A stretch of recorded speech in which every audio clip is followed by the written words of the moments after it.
In the heart of 13th century Italy, a young woman's life took a dramatic turn, from sin to sanctity, from despair to divine grace.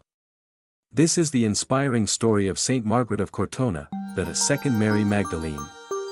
Margaret was born in 1247 in Laviano, a small village in Tuscany.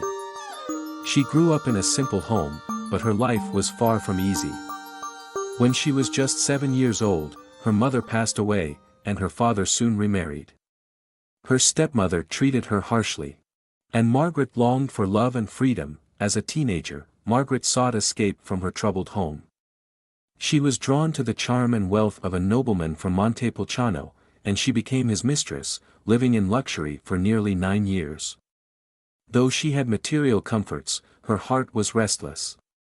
One day, Margaret's world was shattered.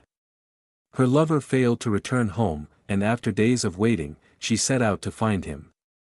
To her horror, she discovered his lifeless body in a forest, murdered.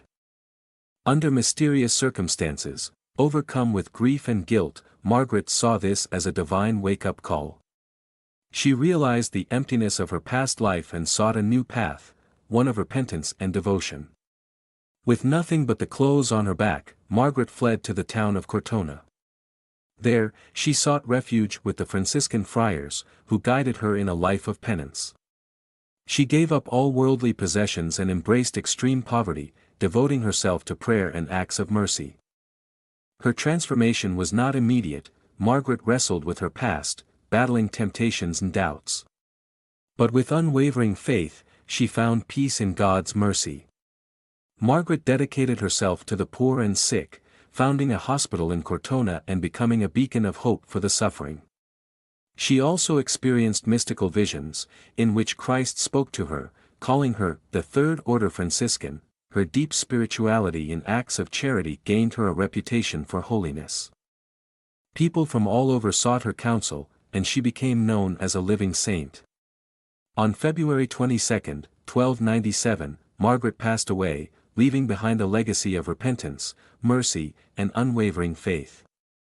In 1728, Pope Benedict XIII canonized her as Saint Margaret of Cortona, recognizing her as a model of conversion and divine grace. Her relics rest in the Basilica of Saint Margaret in Cortona, where pilgrims continue to seek her intercession. Her story reminds us that no past is too broken for God's mercy. And no soul is beyond redemption. Saint Margaret of Cortona's life is a testament to God's boundless love, a journey from darkness to light, from sin to sainthood. Her